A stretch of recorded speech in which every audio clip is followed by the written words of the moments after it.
ಪ್ರೀತಿಯ ವಿದ್ಯಾರ್ಥಿಗಳೇ, ಇಂದು ನಾವು 10ನೇ ತರಗತಿಯ ಹಿಂದಿ ವಿಷಯದ ಸಂಬಂಧಪಟ್ಟಂತೆ ಶಾಲಾ ಶಿಕ್ಷಣ ಮತ್ತು ಸಾಕ್ಷರತಾ ಇಲಾಖೆಯ ವತಿಯಿಂದ ಒಂದು ಮಾದರಿ ಪ್ರಶ್ನೆ ಪತ್ರಿಕೆಯನ್ನ ತಮಗೆ ಬಿಡುಗಡೆ ಮಾಡಿದ್ದಾರೆ. ಆ ಮಾದರಿ ಪ್ರಶ್ನೆ ಪತ್ರಿಕೆಯ ಪೇಪರ್ 1 ಬಗ್ಗೆ ಅದರ ಒಂದು ವಿಶ್ಲೇಷಣೆಯನ್ನ ಇವತ್ತು ನಾವು ಮಾಡೋಣ. ಸೊ ಹಾಗಾಗಿ ಇದು ನಾವು ಆ ಮಾದರಿ ಪೇಪರ್ ಪ್ರಶ್ನೆ ಪತ್ರಿಕಾ ಮೊದಲೇದು ಈ ರೀತಿ ಇದೆ. 2 ಪ್ರಶ್ನೆ ಪತ್ರಿಕೆ ಇದಾವೆ. ಮೊದಲು ನಾವು 1ನೇ ಪ್ರಶ್ನೆ ಪತ್ರಿಕೆಯನ್ನ ಇದು ನಾವು ಅದರ ಬಗ್ಗೆ ತಿಳ್ಕೊಳ್ಳೋಣ. ನಿಮಗೆಲ್ಲ ಗೊತ್ತಿದೆ, ಹಿಂದಿ ವಿಷಯದಲ್ಲಿ ಪ್ರಶ್ನೆ ಪತ್ರಿಕೆಯಲ್ಲಿ ಕನಿಷ್ಠ ಸುಮಾರು 38 ಪ್ರಶ್ನೆಗಳಿರುತ್ತೆ. ಎಷ್ಟಿರುತ್ತೆ? 38 ಪ್ರಶ್ನೆಗಳಿರುತ್ತೆ. ಆ ಪ್ರಶ್ನೆಗಳು ಕ್ರಮ ಸಂಖ್ಯೆ 1ರಿಂದ ಹಿಡಿದು 38ರವರೆಗೆ ಕ್ರಮ ಸಂಖ್ಯೆಯೊಂದಿಗಿರುತ್ತೆ, ಸೀರಿಯಲ್ ಪ್ರಕಾರ. ಅರ್ಥ ಆಯ್ತಾ?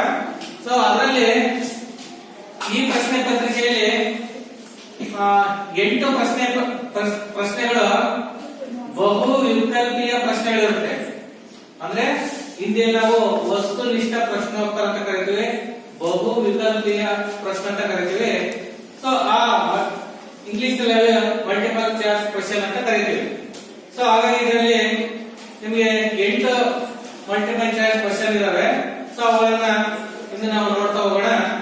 ಅದರಲ್ಲಿ ಸಂಪೂರ್ಣ 8 ಪ್ರಶ್ನೆಗಳು ವ್ಯಾಕರಣಕ್ಕೆ ಸಂಬಂಧಿಸಿದ ಪ್ರಶ್ನೆಗಳಾಗಿರುತ್ತವೆ. ಯಾವುದಕ್ಕೆ ಸಂಬಂಧಿಸಿದ? ವ್ಯಾಕರಣಕ್ಕೆ ಸಂಬಂಧಿಸಿದ ಪ್ರಶ್ನೆಗಳಾಗಿರುತ್ತವೆ. ಯಾವ ಆ ಮಲ್ಟಿಪಲ್ ಚಾಯ್ಸ್ ಎಲ್ಲಾ ಕ್ವೆಶ್ಚನ್ಗಳು. ಆ ವ್ಯಾಕರಣಕ್ಕೆ ಸಂಬಂಧಿಸಿದ ಪ್ರಶ್ನೆ ಯಾವುದಪ್ಪ ಅಂದ್ರೆ ಸಂಧಿ, ಸಮಾಸ ಮತ್ತೆ ಕಾರಕ, ಇವುಗಳನ್ನೆಲ್ಲ ಒಳಗೊಂಡಿರ್ತಕ್ಕಂಥ ಪ್ರಶ್ನೆಗಳಿರುತ್ತೆ. ಅಪೋಸಿಟ್ ವರ್ಡ್ಸ್ ವಿಲೋಮ ಶಬ್ದ ಅಂತ ಕೂಡ ನಾವು ಕರಿತೀವಿ. ಸೊ ಹಾಗಾಗಿ ಈಗ ಒಂದೊಂದಾಗಿ ನಾವು ಈಗ ನೋಡ್ತಾ ಹೋಗೋಣ. ನೋಡಿ, ಮೊದಲೇ ಪೇಪರ್ ನೋಡ್ಕೊಳ್ಳಿ, ಹೆಡ್ಡಿಂಗ್ ನೋಡ್ಕೊಳ್ಳಿ. निम्नलिखित प्रश्नों के लिए 4 विकल्प सुझाए गए हैं ಅಂತಿದೆ. ಅಂದ್ರೆ ನಿಮ್ನಲಿಖಿತ ಈ ಕೆಳಗಿನ ಪ್ರಶ್ನೋं के लिए ಪ್ರಶ್ನೆಗಳಿಗೆ 4 ಆಯ್ಕೆಗಳನ್ನ ಕೊಡಲಾಗಿದೆ. ಉನ್ಮೇ ಸೆ ಅವುಗಳಲ್ಲಿ ಸರ್ವಾಧಿಕ ಅಂದ್ರೆ ಯಾವುದು ಸೂಕ್ತ ಎನಿಸಿದೆಯೋ ಉಚಿತ ವಿಕಲ್ಪ ಅದನ್ನ ಆರಿಸಿ ಉಸ್ಕೆ ಸಂಕೇತಾಕ್ಷರ ಅದರ ಕ್ರಮ ಸಂಖ್ಯೆಯೊಂದಿಗೆ ಪೂರ್ಣ ರೂಪದಲ್ಲಿ ಬರೆಯಿರಿ ಅಂತ ಇದೆ. ಅರ್ಥಾಯ್ತಾ? ಈ ರೀತಿಯಾಗಿ ಆಯ್ಕೆಗಳನ್ನು ಕೊಡಲಾಗಿದೆ. ಅದರಲ್ಲಿ ಕ್ರಮ ಸಂಖ್ಯೆಯೊಂದಿಗೆ ಬರೀಬೇಕು ಅಂತ ಹೇಳ್ತಾರೆ. ಅರ್ಥಾಯ್ತಾ? ನೋಡಿ, ಈಗ ಮೊದಲೇ ಪ್ರಶ್ನೆ ನೋಡ್ಕೊಳ್ಳಿ. ಒಂದೇನಿದೆ, ಏನಂತ ಇದೆ ನೋಡಿ, ಪಾಸ್ ಒಂದು ಶಬ್ದ ಇದೆ, ಪಾಸ್ का विलोम शब्द ಅಂತ ಹೇಳಿದ್ದಾರೆ. ಪಾಸ್ ಶಬ್ದಕ विलोम शब्द ಅಥವಾ ವಿಲೋಮ ರೂಪ ಅಂತ ಕೇಳಿದಾಗ ಆಪ್ಷನ್ ಕೊಡ್ತಾರೆ ನೋಡಿ. ಎ नजदीक, बी दूर, सी सामने, डी बाहर ಅಂತ ಇದೆ. ಈ 4 ಆಪ್ಷನ್ಗಳನ್ನ ಕೊಟ್ಟಿದ್ದಾರೆ. ಅರ್ಥ ಆಯ್ತಾ? ಈ 4 ಆಪ್ಷನ್ಗಳು ನೋಡಿ, ಎ ನಜದೀಕ್, ಬಿ ದೂರ್, ಸಿ ಸಾಮ್ನೆ, ಬಾಹರ್.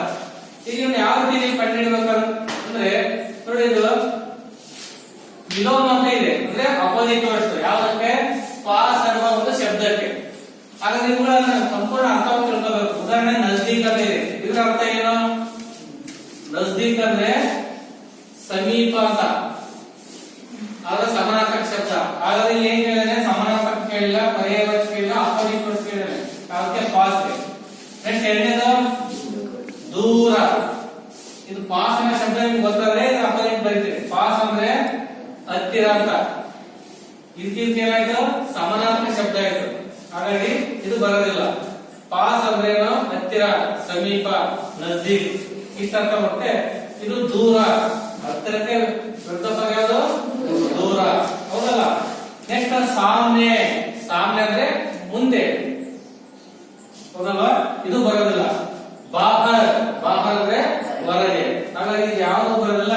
ಹಾಗಾದ್ರೆ ಉತ್ತರ ಯಾವ್ದಲ್ಲಿ ಬಿ, ದೂರ ಅನ್ನೋದಕ್ಕೆ ಏನಾಗುತ್ತೆ ಆನ್ಸರ್ ಆಗುತ್ತೆ.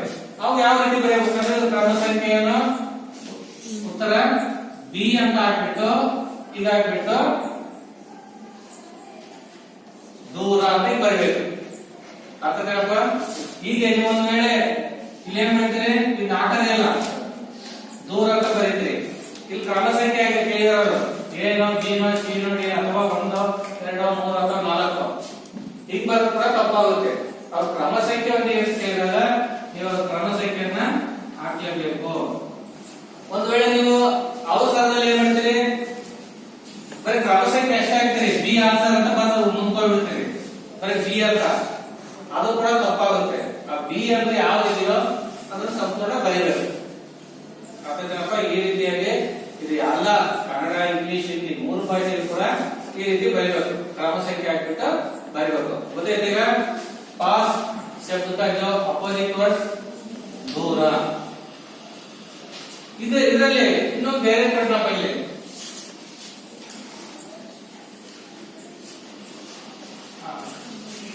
अंदर ಅಂತ ಕೊಟ್ಟಿರೋ अंदर शब्द का विलोम रूप, ಇದರಲ್ಲಿ ಯಾವುದು ಬರುತ್ತೆ ಈಗ अंदर ಅಲ್ಲಿ ಅಪೋಸಿಟ್ ವರ್ಡ್ಸ್ ಯಾವುದು, ಬಾಹರ್. ಈ ಆನ್ಸರ್ ಬಿ, ಡಿ ಆನ್ಸರ್ ಆಗುತ್ತೆ. ಅರ್ಥಾಯ್ತಾ. ಈ ರೀತಿಯಾಗಿ ಒಂದು ಪದವನ್ನು ಕೊಟ್ಟಾಗ ಅದನ್ನ 4 ಅರ್ಥಗಳನ್ನು ತಿಳ್ಕೊಂಡು ನಿಮಗೆ ಗುರುತು ಮಾಡೋದು ಈಸಿ ಆಗುತ್ತೆ. ಗೊತ್ತಾಯ್ತಾ, ಅಪೋಸಿಟ್ ವರ್ಡ್ಸ್.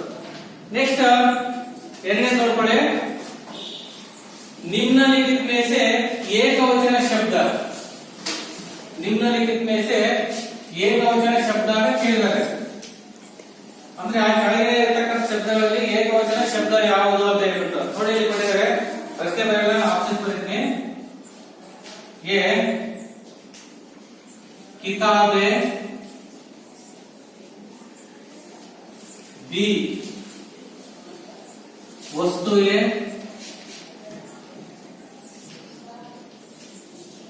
सी रास्ता, डी तौलिया.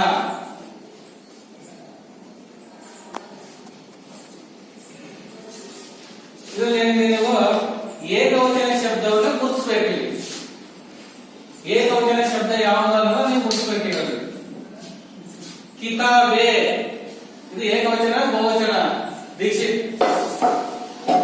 ಕಿತಾಬೆ ಬಹುವಚನ, ವೆರಿ ಗುಡ್. ಹೌದಾ. ನಿಶಿತಾ ವಸ್ತುಯೇ ಬಹುವಚನ. ರಾಸ್ತಾ ಜನವೇ, ರಾಸ್ತಾ ಏಕವಚನ. ಅರ್ಪಿತಾ ತೋಲಿಯಾ ಏಕವಚನ ಬಹುವಚನ, ಬಹುವಚನ. ಹಾಗಾಗಿ ಕೇಳಿದ ಯಾವುದು, ಈ ಕೆಳಗಿನಲ್ಲಿ ಏಕವಚನ ಶಬ್ದ ಯಾವುದು ಅಂದ್ರೆ ಆನ್ಸರ್ ಸಿ, ಹೌದಲ್ಲ. ಇದು ಆನ್ಸರ್. ರಾಸ್ತಾ ಅಕಾರ ಇದ್ದಲ್ಲ ಏನಾಗುತ್ತೆ, ಏಕವಚನ ಇರುತ್ತೆ, ಮತ್ತೆ ಏಕಾರ ಇರುತ್ತೆ. ಬಹುವಚನ ಸಂದರ್ಭದಲ್ಲಿ ಏಕಾರ ಇರುತ್ತೆ, ಮತ್ತೆ ಕಿಯಾ ಎಂಬ ಒಂದು ಶಬ್ದ ಇರುತ್ತೆ ನೋಡಿ. ಕಿಯಾ ಬಹುವಚನ. ವಸ್ತುಯೇ, ಕಿತಾಬೆ ನೋಡಿ ಏಕಾರ ಇರುತ್ತೆ ಬಹುವಚನ ಆಗ್ತಕ್ಕ ಸಂದರ್ಭದಲ್ಲಿ, ಏಕಾರ ಮತ್ತೆ ಇಯಾ. ಉದಾಹರಣೆಯಲ್ಲಿ ಲಕಡಿ ಅಂತ ಕೊಟ್ಟರು, ಇದರ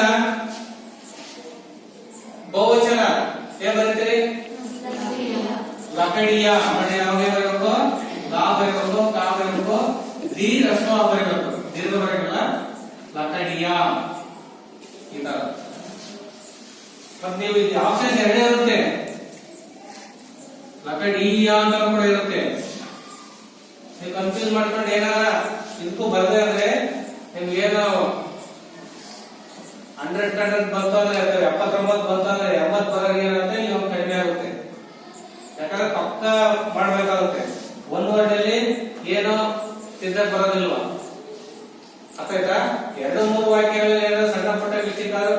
ಸಿಗ್ತಾ ಒಂದೂವರೆ ಮಾತ್ರ ಸಣ್ಣ ನಜರ್ ತಪ್ಪು ಮಾಡಿದ್ರು ಕೂಡ ಏನಾಗುತ್ತೆ, ಮಾರ್ಕ್ಸ್ ಕಟ್ ಆಗುತ್ತೆ. ಅರ್ಥ ಆಯ್ತಾ? ಹಾಗೆ ಇವುಗಳನ್ನ ಬಹಳ ಬಿ ಕೇರ್ಫುಲ್ ಆಗಿ ಬರೀಬೇಕು, ಸ್ಪೆಲ್ಲಿಂಗ್ ಗಳನ್ನ ನೋಡ್ಕೊಂಡು ಈ ತರ ಸೂಕ್ಷ್ಮ ಅಬ್ಸರ್ವ್ ಮಾಡಬೇಕು. ಇಲ್ಲಿ ಏನಿಲ್ಲ ನೋಡ್ಬಿಟ್ಟು ತಂದೆ ಸೇಮ್ ಕಾಣುತ್ತೆ, ಸ್ವಲ್ಪ ಅವಲೋಕಿಸಿದಾಗ ನೋಡಿ ಸ್ವಲ್ಪ ವ್ಯತ್ಯಾಸ ಕಾಣುತ್ತೆ. ಅರ್ಥ ಆಯ್ತಾ? ಅಂತವುಗಳನ್ನ ಸೂಕ್ಷ್ಮ ಸ್ವಲ್ಪ ನೋಡ್ಬೇಕು. ಇದೇ ರೀತಿ ಕಹಾನಿ ಅಂತ ಇದೆ, ಕಹಾನಿ ಕಡೆ ಬರುತ್ತೆ. ಇದಕ್ಕೆ ಏನ್ ಬರಬೇಕು? ಕಹನಿಯ. ಈ ತರ ಇವೇ ಶಬ್ದಗಳನ್ನು ಪದೇ ಪದೇ ಕೇಳ್ತಿರ್ತಕ್ಕಂಥ ನಾವು ರಿಪೀಟ್ ಮಾಡಬೇಕು. ಕಹನಿ, ಕಹನಿಯ. ನೋಡಿ ಈ ಕಡೆ ಬಂತು ಕಹನಿಯ, ಈ ಕಡೆ ಕೂಡ ಕೇಳ್ತಿರ್ತಾರೆ. ಓಕೆನಾ? ಇವರಲ್ಲಿ ಏಕವಚನ ಮತ್ತೆ ಬಹುವಚನವನ್ನ ಗುರುತಿಸ್ತಕ್ಕಂಥ ಬಹಳ ಈಜಿ. ಈ ಸರಿ ಏಕವಚನ ಸರ್ ನೆಕ್ಸ್ಟ್ ಬಹುವಚನ ಶಬ್ದ ಅಂತ ಕೇಳಬಹುದು. ಏಕವಚನ ಕೇಳ್ಬೋದು, ಬಹುವಚನ ಕೇಳ್ಬೋದು.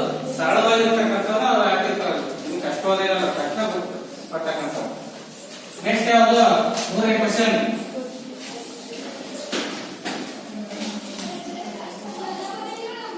ಮೂರನೇದು ನೋಡಿ, ಲಗ್ನ ಅಂತ ಒಂದು ವರ್ಡ್ ಇದೆ. ಇದರ ಪ್ರಥಮ ಪ್ರೇರಣಾರ್ಥಕರು, ಪ್ರಥಮ ಪ್ರೇರಣಾರ್ಥ ಕ್ರಿಯಾರು ಅಂತ ಇದೆ. ಈ ಶಬ್ದಕ್ಕೆ ಪ್ರಥಮ ಪ್ರೇರಣಾರ್ಥಕ ರೂಪವನ್ನು ಬರೀಬೇಕು. ಹಾಗಾದ್ರೆ ಮಾದೇಶ ಯಾಕಂದ್ರೆ ಕೇಳ ಮಂಜುನಾಥ, ಲಗ್ನಕ್ಕೆ ಪ್ರಥಮ ಪ್ರೇರಣಾರ್ಥಕ ಈ ಆಪ್ಷನ್ಸ್ ಯಾವ್ದು ನೋಡಿ. ಲಗಾನ ಅಂತ ಇದೆ, ಬಿ ಲಗಾವ್ ಅಂತ ಇದೆ, ಸಿ ಲಗನ್ ಅಂತ ಇದೆ, ಡಿ ಲಾಂಗ್ ಅಂತ ಇದೆ. ಲಗ್ನ ಪ್ರಥಮ ಪ್ರೇರಣಾರ್ಥಕ ಕ್ರಿಯಾರೂಪ ಅಂದ್ರೆ ನೀವು ಇದರಲ್ಲಿ ಮೊದಲೇ ಯಾವ್ದಂತ ಬರೀಬಾರ್ದು. ಇಲ್ಲಿ ಕೇಳಿ ದೀಕ್ಷೆ, ಈ ಪ್ರಥಮ ಅಂತ ಕೇಳಿದ್ರೆ ನೀವು ಏನ್ ಮಾಡ್ತೀರಿ, ಕನ್ಫ್ಯೂಸ್ ಮಾಡ್ಕೊಂಡು ಇದರಲ್ಲಿ ಮೊದಲೇದು ಯಾವ್ದಂತ ಬರೆಯಕ್ ಹೋಗ್ತೀರಿ. ಹಂಗಲ್ಲ, ಇದು ವ್ಯಾಕರಣ ದೃಷ್ಟಿಯಲ್ಲಿ ಪ್ರೇರಣಾರ್ಥಕ ಕ್ರಿಯೆ ಎರಡಿದಾವೆ. ಯಾವುದು? ಪ್ರಥಮ ಪ್ರೇರಣಾರ್ಥಕ ಕ್ರಿಯಾರೂಪ, ದ್ವಿತೀಯ ಪ್ರೇರಣಾರ್ಥಕ ಕ್ರಿಯಾರೂಪ ಅಂತ ಹೇಳ್ಬಿಟ್ಟು. ಅಂದ್ರೆ ಆ ಮೂಲ ಧಾತುವಿನಲ್ಲಿ ಏನಾಗುತ್ತೆ, ಬದಲಾವಣೆ ಆಗ್ತಕ್ಕಂಥದ್ದು. ಅಂದ್ರೆ ತನ್ನ ಕೆಲಸವನ್ನ ಸ್ವತಃ ಮಾಡದೆ ಬೇರೆಯವರಿಗೆ ಮಾಡುವಂತೆ ಸ್ಫೂರ್ತಿಯನ್ನ ಕೊಡುವಂತಹ ಪದಗಳು, ಅವಕ್ಕೆ ನಾವೇನಂತ ಕರಿತೀವಿ? ಪ್ರೇರಣಾರ್ಥಕ ಕ್ರಿಯೆಗಳು. ಪ್ರೇರಣೆ, ಸ್ಫೂರ್ತಿ, ಹೌದಲ್ವಾ? ನಾನ್ ಮಾಡೋದಕ್ಕಿಂತಲೂ ಬೇರೆಯವರಿಗೆ ಮಾಡ್ತಕ್ಕಂಥದ್ದು. ಹಾಗೆ ಇಲ್ಲಿ ಲಗ್ನ ಅಂತ ಇದೆ. ಇಲ್ಲಿ ಯಾವ್ದೋ ಒಂದು ಟ್ರಿಕ್ಸ್ ಹೇಳಿದೆ ನಾನು. ಪ್ರಥಮ ಎಂದಾಗ ಆನ ಅನ್ನೋ ಒಂದು ಶಬ್ದ ಎಲ್ಲಿರುತ್ತೋ ಅದಕ್ಕೆ ಅದಕ್ಕೆ ಆನ್ಸರ್. ಇಲ್ಲಿ ನೋಡಿ ಯಾವ್ದಿದೆ, ಲಗಾನ ಅಂತ ಇದೆ. ಲಗಾನ ನೋಡಿ ಇಲ್ಲಿದೆ, ಆನ.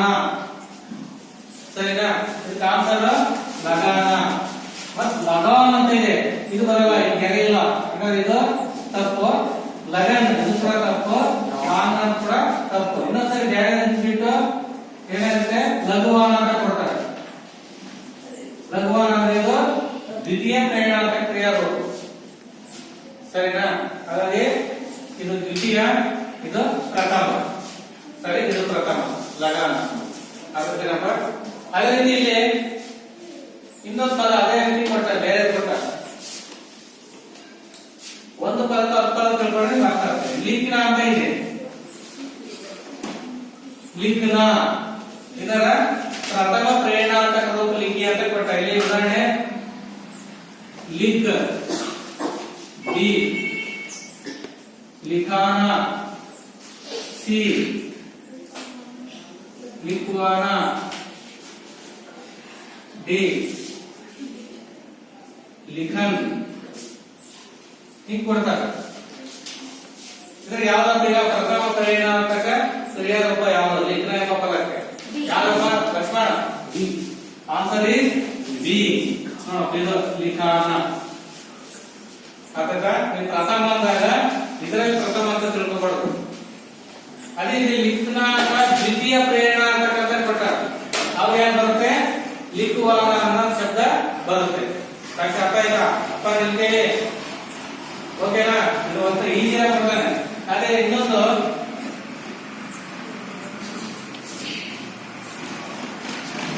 ಪೀನ ಅಂತ ಶಬ್ದ ಮಾಡ್ತಾರೆ. ಪೀನ ಪ್ರಥಮ ಪ್ರೇರಣಾತ್ಮಕ ರೂಪ ಲಿಖಿ ಅಂತ ಕೊಡ್ತಾರೆ. ಅವಾಗ ನೋಡಿ ಹೆಂಗ್ ಚೇಂಜ್ ಆಗುತ್ತೆ. ಪೀನ ಇಲ್ಲಿ ಎ ಪಿ ಡಿ ಸಿಲಾನ ಸಿ ಸಿಲ್ವಾನ ಡಿ ಪಿನಾನ ಅಂತ ಶಬ್ದ ಇದೆ. ನಾವು ಮೊದಲನೇ ಪದಗಳ ಒಳಗೆ ಏನಾಗುತ್ತೆ, ಎಲ್ಲರೂ ಲಿಂಗ ಲಿಂಗ ಅಂತ ಬಂದಾಗ ಪೀನ ಪಿನಾನ ಅಂತ ಬರ್ಬಿಡ್ತೇವೆ, ಅದು ಬರೋದಿಲ್ಲ. ಹಾಗಾಗಿ ಎರಡು ಅಕ್ಷರ ಇದ್ದಾಗ ನೀವು ಲಾನ ಎಂಬುದು ಶಬ್ದ ಬರೋದು. ಲಾನ ಅಂತ ಮೂರು ಅಕ್ಷರದ ಮಾತ್ರ ಆನ ವಾನ ಬರುತ್ತೆ. ಎರಡಿದ್ದಾಗ ಲಾನ ಅನ್ನೋ ಶಬ್ದ ಸೇರಿದೆ ನೋಡಿ. ಪೀನ ಪಿಲಾನ, ಪೀನ ಕುಡಿ, ಪಿಲಾನ ಕುಡಿಸುವುದು, ಪಿಲ್ವಾನ ಕುಡಿಸಲಾಯಿತು. ಪೀನ ಅಂದ್ರೆ ನಾವು ಕುಡಿಯೋದು, ಪಿಲಾನ ಅಂದ್ರೆ ಕುಡಿಸೋದು ಬೇರೆ, ನಾವು ಕುಡಿಸಂಗಿಲ್ಲ, ನೀವು ಕುಡಿಯೋದು. ಪಿಲ್ವಾನ ಅಂದ್ರೆ ಕುಡಿಸಲಾಯಿತು, ಪೂರ್ಣ ಕುಡಿಸಿ ಬಾಯಿಸ್ಬಿಟ್ಟಿವಿ. ಹೌದಪ್ಪ, ಕುಡಿಯುವುದು ಕುಡಿಸಲಾಯಿತು ಈ ಅರ್ಥ ಬರುತ್ತೆ. ಇವು ಪ್ರೇರಣಾತ್ಮಕ ಕ್ರಿಯಾ ಪದಗಳು. ಅರ್ಥಪ್ಪ ಈಜಿ ಇರ್ತಕ್ಕಂಥವು ಎರಡು ಅಕ್ಷರ ಇದ್ದಾಗ ಈ ರೀತಿಯಾಗಿ ಚೇಂಜ್ ಆಗ್ತಾ ಇರುತ್ತೆ. ನೆಕ್ಸ್ಟ್ ದೋನ ಅಂತ ಇದ್ದಾಗ ದೋನ, ದುಲಾನ, ದುಲ್ವಾನ, ಅನ್ಸ್ನ, ಅನ್ಸಾನ, ಅನ್ಸ್ವಾನ ಈ ರೀತಿಯಾಗಿರ್ತಕ್ಕಂಥ ಪದಗಳು ಬರ್ತಾರೆ. ಈಜಿಯಾಗಿ ನೀವು ಗುರುತಿಸಿ ಬರೀಬಹುದು. ನೆಕ್ಸ್ಟ್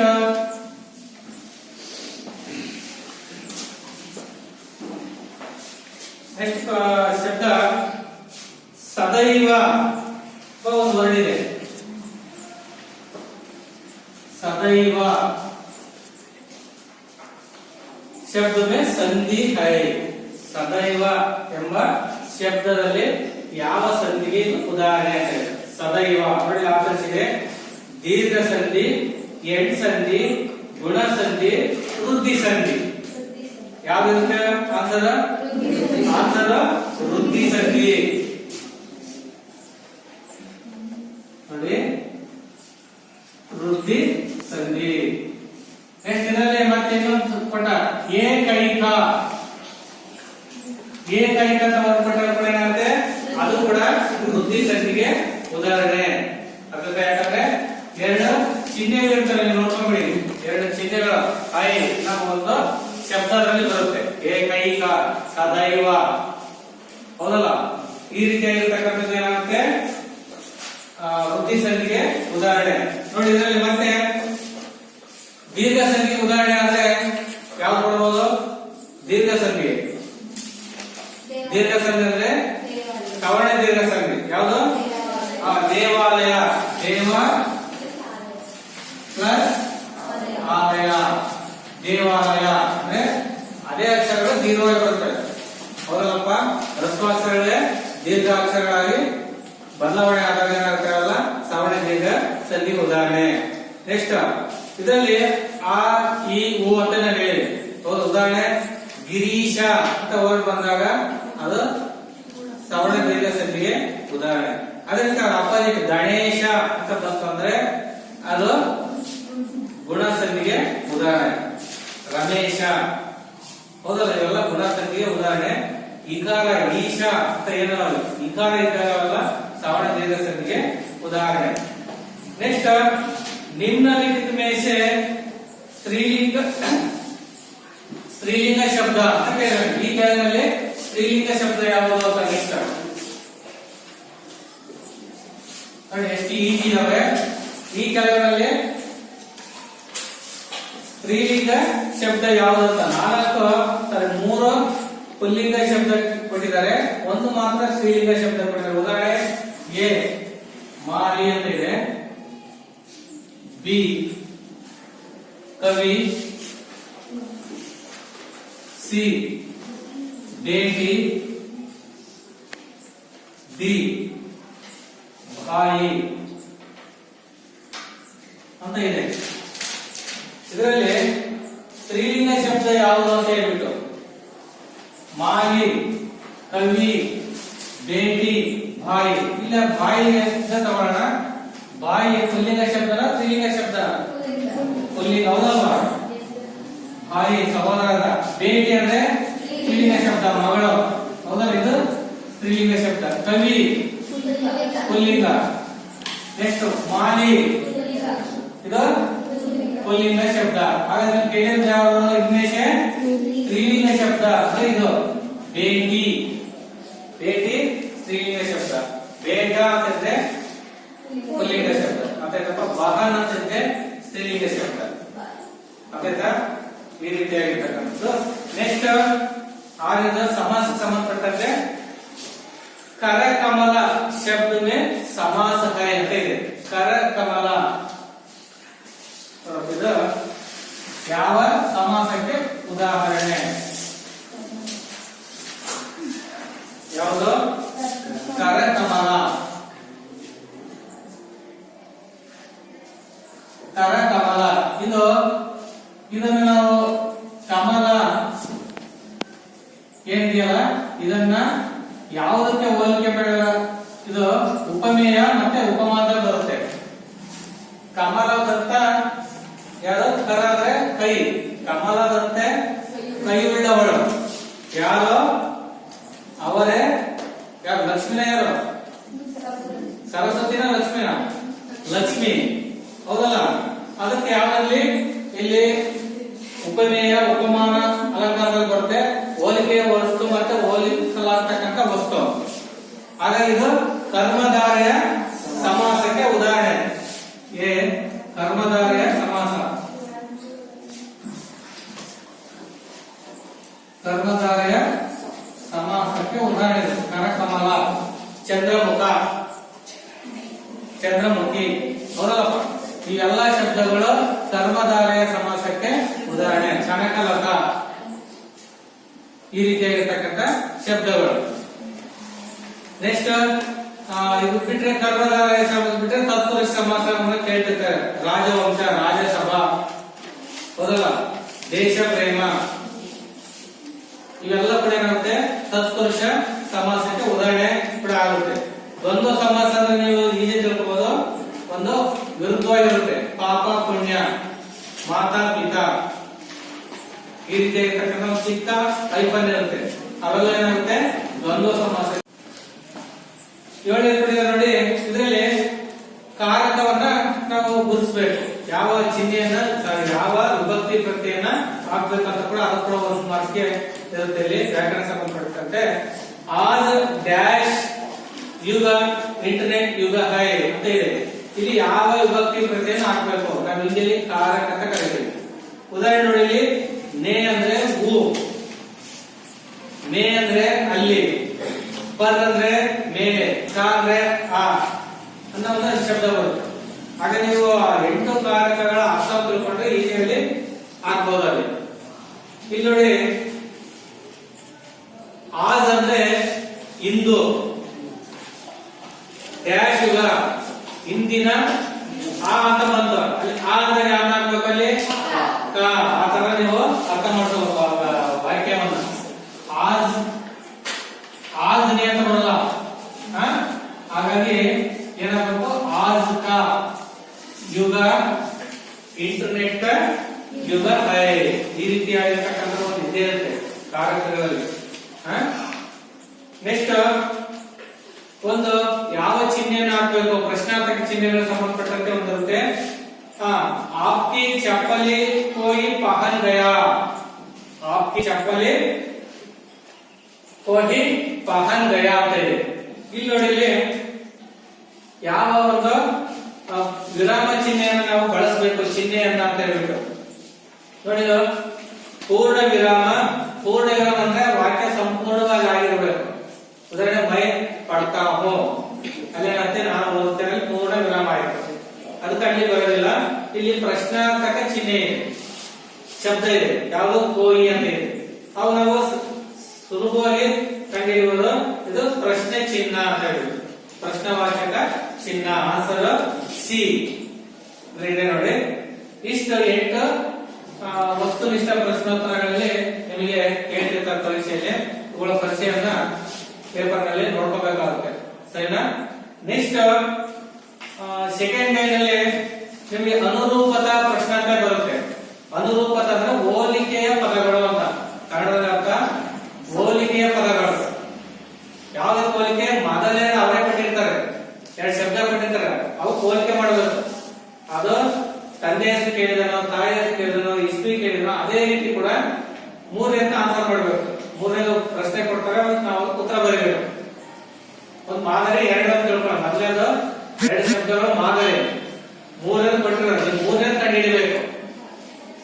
2ನೇ ನೋಡ್ಕೊಂಡು ಅದಕ್ಕೆ ನಾವು ಅನುರೂಪತ ಅಂತ ಕರಿತೀವಿ. ಅನುರೂಪತ ಅಂದ್ರೆ ಹೋಲಿಕೆಯ ಪದಗಳು. ಅಲ್ಲಿ ಯಾವ ರೀತಿ ಕೇಳಿದ್ರೆ ರೀಡಿಂಗ್ ನಿಮ್ನಲಿಖಿತ ಪ್ರಥಮ ದೋ ಶಬ್ದೋಂಕೆ, ಈ ಕೆಳಗಿನ ಮೊದಲ 2 ಪದಗಳಿಗೆ ಅಂತ.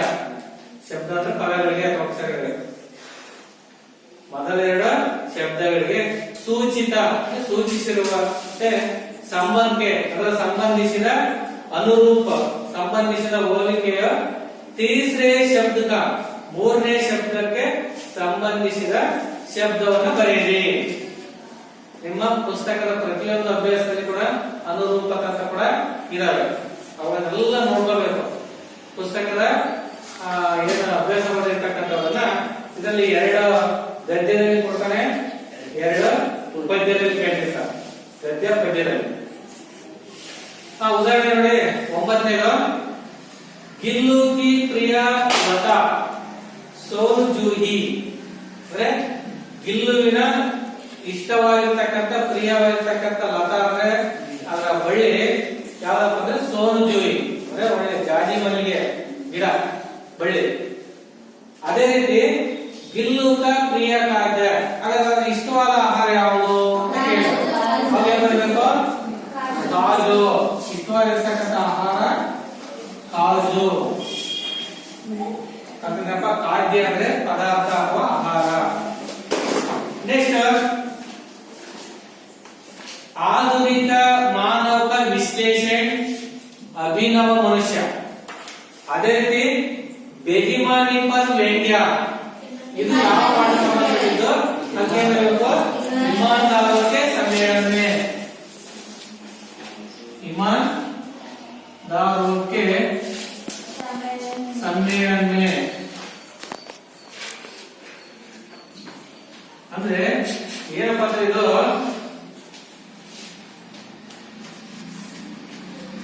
ಬೇಹಿಮಾನಿ ಪರ ಅಂದ್ರೆ ಅಪ್ರಾಮಾಣಿಕತೆ ಬಗ್ಗೆ ವ್ಯಂಗ್ಯವನ್ನ ಮಾಡಿರ್ತಕ್ಕಂಥ ಪಾಠ ಅದು. ಹಂಗೆ ಇವರು ಏನು ಆಧುನಿಕ ಮಾನವನ ಒಂದು ವಿಶ್ಲೇಷಣೆಯನ್ನ ಪರಿಚಯವನ್ನ ಮಾಡಿರ್ತಕ್ಕಂಥ ಪಾಠ ಯಾವ್ದಂದ್ರೆ ಅಭಿನವ ಮನುಷ್ಯ ಅಥವಾ ಅಭಿನವ ಮಾನವ ಅಥವಾ ಆಧುನಿಕ ಮನುಷ್ಯ ಪಾಠ ಪದ್ಯದಲ್ಲಿ ಬರುತ್ತೆ. ಅದೇ ರೀತಿ ಬೇಹಿಮಾನ್ ಅಪ್ರಾಮಾಣಿಕತೆ ಬಗ್ಗೆ ವ್ಯಂಗ್ಯವನ್ನ ಮಾಡಿರ್ತಕ್ಕಂಥದ್ದು ಯಾವುದು? ईमानदारों के सम्मेलन में। नेक्स्ट दर्शन जोग ಕೇಳಿದೀನಂತ ಜೋಗ ನೋಡಿದೀಯಾ? ಅದು ಜಲಪ್ರಪಾತ. ಏನು ಜೋಗ? ಮೇಲಿಂದ ನೀರು ಕೆಳಗಡೆ ಧುಮುಕುತ್ತೆ, ಕೆಳಗಡೆ ಬೀಳುತ್ತಲ್ಲ, ಅದಕ್ಕೆ ನಾವು ಜಲಪ್ರಪಾತ ಅಂತ ಕರಿತೀವಿ. ಮೇಲಿನಿಂದ ಕೆಳಗಡೆ ಧುಮುಕುವಂತಹ ಒಂದು ಸನ್ನಿವೇಶಕ್ಕೆ ನಾವು ಜಲಪ್ರಪಾತ ಅಂತ ಕರಿತೀವಿ, ಅದು ಜೋಗ. ಅದೇ ರೀತಿ ಕೂಡ ಕಾವೇರಿ, ಇದೇನಪ್ಪ? ಇದು ನದಿ. ಕಾವೇರಿ ಅನ್ನೋದು ನದಿ, ಇದು ಯಾವುದು ಜಲಪ್ರಪಾತ ಅಲ್ಲ. ನೆಕ್ಸ್ಟ್ ಪುದ್ವ ನ್ಯಾಯಿಕ ಪ್ರತೀಕ್ ಯಾವಪ್ಪ ಅಂದ್ರೆ ಪತಾಕ. ಪತಾಕ ಅಥವಾ झंडा ಅಥವಾ ಧ್ವಜ, ಇಷ್ಟ ಅರ್ಥ ಇದೆ. ಅದಕ್ಕೆ ನ್ಯಾಯಕ್ಕೆ ಪ್ರತೀಕ ಅಥವಾ ಸಂಕೇತ. ಅಂದ್ರೆ ನೆಕ್ಸ್ಟ್ ಜ್ಞಾನ ಪ್ರತೀಕ್, ನ್ಯಾಯಕ್ಕೆ ಪ್ರತೀಕವಾಗಿರ್ತಕ್ಕ ಸಂಕೇತವಾಗಿರ್ತಕ್ಕಂಥ ಯಾವುದಿಲ್ಲ? ಯಾವುದು? ದೀಪ. ಯಾವ ಪಾಠದಲ್ಲಿ ಬರ್ತಿದ? मातृभूमि, जय भारत माता। मातृभूमि, मातृभूमि का जो स्वरूप में एक हाथ में न्याय बनाकर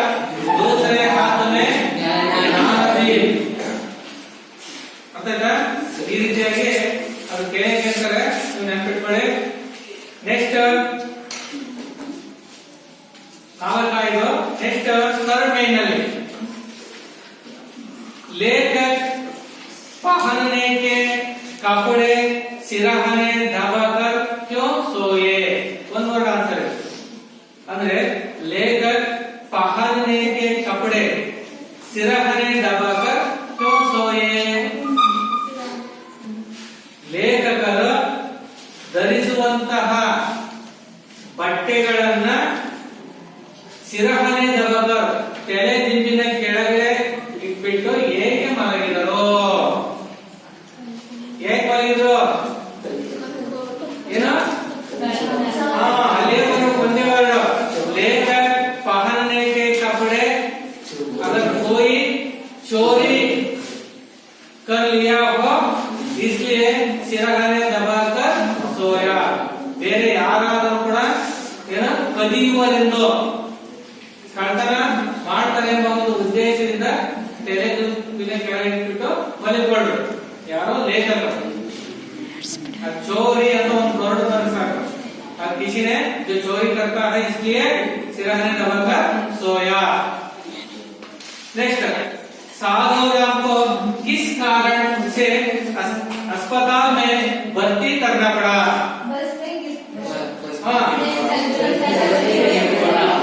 ನೋಡಿ चलती बस में जो गिर पड़ी इसलिए अस्पताल में जो भर्ती करना पड़ा. ಚಲಿಸುತ್ತಿರುವ ಬಸ್ಸಿನಲ್ಲಿ ಅಚಾನಕ್ ಆಗಿ ಅವರು ಜಾರಿ ಬಿದ್ರು. ಈ ಕಾರಣದಿಂದ ಅವರು ಆಸ್ಪತ್ರೆಯಲ್ಲಿ ದಾಖಲಾದರು. ಆಗ್ತಾ ಇದ್ದೀರಮ್ಮ ಯಾವ ಪಾಠದಲ್ಲಿ ಇದು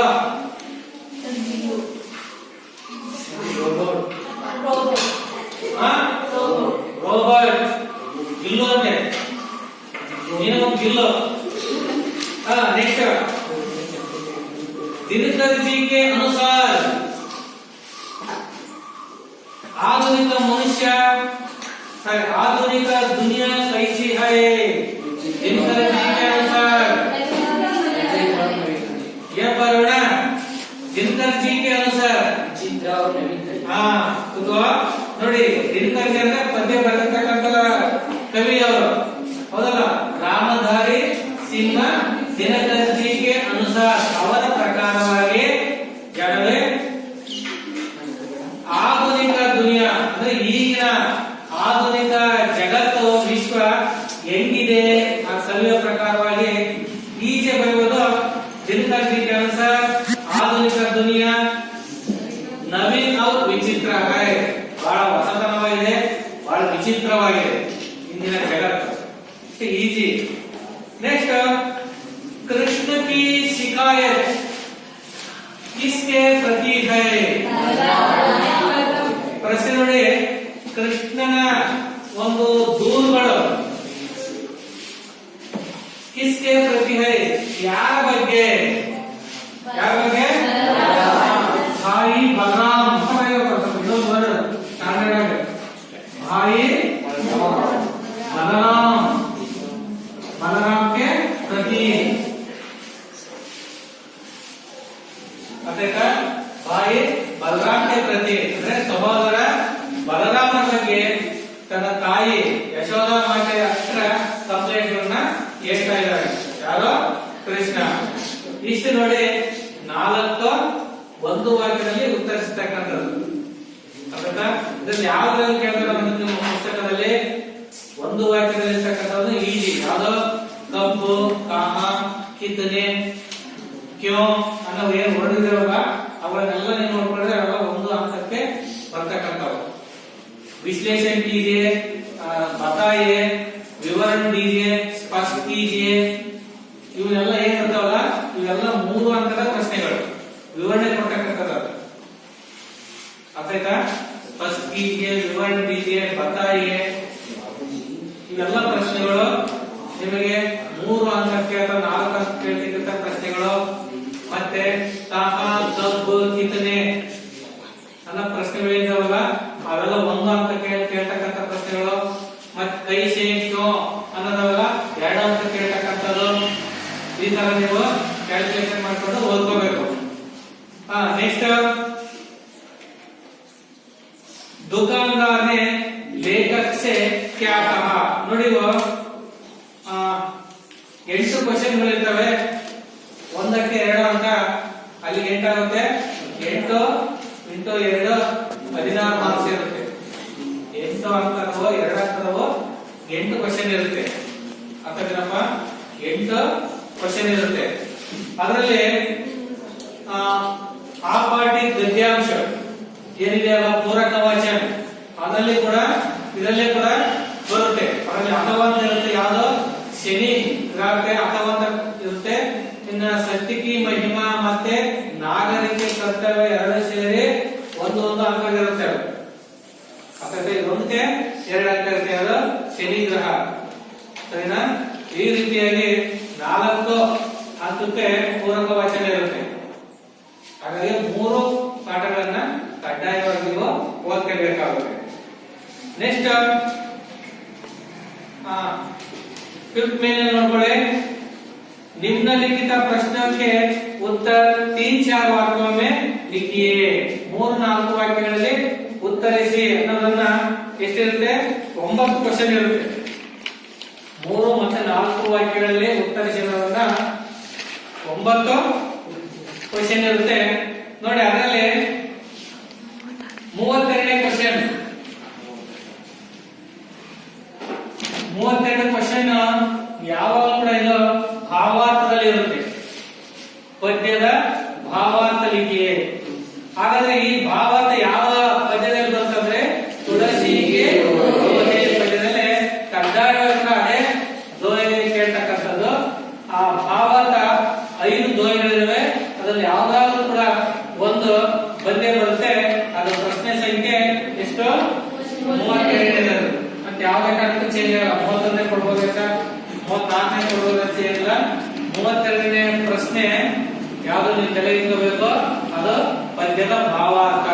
ಪದ್ಯದ ಭಾವಾರ್ಥ ಯಾವ ಪದ್ಯ ಬರ್ತಂದ್ರೆ ತುಳಸಿಗೆ ದೋಹೆಗೆ. ಅದರಲ್ಲಿ ಯಾವ್ದು ಬರುತ್ತೆ ಅದು ಹೇಳಕ್ಕಾಗಲ್ಲ. ಅವು 5 ದೋಹೆಗಳು ಪರೀಕ್ಷಾ ದೃಷ್ಟಿಯಿಂದ ಬಹಳ ಇಂಪಾರ್ಟೆಂಟ್. ಅರ್ಥಾತ್ ಆ 5 ಪದ್ಯಗಳ ಭಾವಾರ್ಥವನ್ನು ನೀವು ಕಲಿಯಲೇಬೇಕು. ಅರ್ಥೇನಪ್ಪ? ಪ್ರತಿದಿನ ಒಂದೊಂದು ಭಾವಾರ್ಥವನ್ನ ವಿಭಾಗ ಕೊಟ್ಟಿದ್ದಾರೆ. ಅವನ್ನ ಬರಿತಾ ಅಭ್ಯಾಸ ಮಾಡಿ ಕನಿಷ್ಠ ಕೂಡ ಅದಕ್ಕೆ 3 ಅಂಕ ಇರುತ್ತೆ.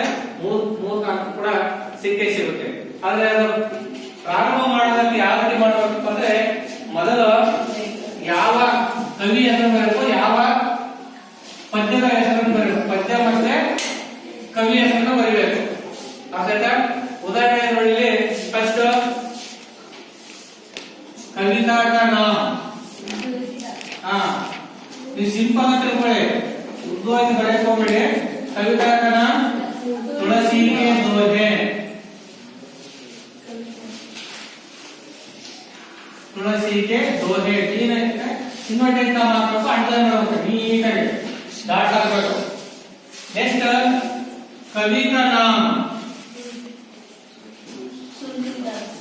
कवि का नाम ಅಂತ ಹಾಕ್ಬಿಟ್ಟು ಐಫೋನ್ ಹಾಕ್ಬಿಟ್ಟು ಇಲ್ಲಿ ಇದೆ ಕವಿ ಹೆಸರು ತುಳಸಿದಾಸ್. ಇಷ್ಟು ನೀವು 5 ದೋಹೆ ಯಾವ್ದಾರು ಕೊಡ್ಲಿ ಫಸ್ಟ್ ಪ್ರಾರಂಭ ಮಾಡೋದೇ ಇದ್ದಾರೆ. ಅರ್ಥ ಆಯ್ತಾ? ಇವೆರಡು ಬರಲೇಬೇಕು ಕಡ್ಡಾಯವಾಗಿ. ಅರ್ಥ ಆಯ್ತಾ? ನೆಕ್ಸ್ಟ್ ಸೆಂಟೆನ್ಸ್ ಭಾವಾರ್ಥ ಬರೀಬೇಕು. ಭಾವಾರ್ಥ ಅಂತ ಹಾಕ್ಬಿಟ್ಟು ಇಲ್ಲಿ ಐಫೋನ್ ಹಾಕ್ಬಿಟ್ಟು ಇಲ್ಲಿಂದ ಸ್ಟಾರ್ಟ್ ಮಾಡಬೇಕು. ನೀವು 5 ದೋಹೆ ಯಾವ್ದಾರ ಕೊಡಿ, ಇದು ಫಸ್ಟ್ ಸ್ಟಾರ್ಟ್ ಮಾಡೋದೇ ಇದು.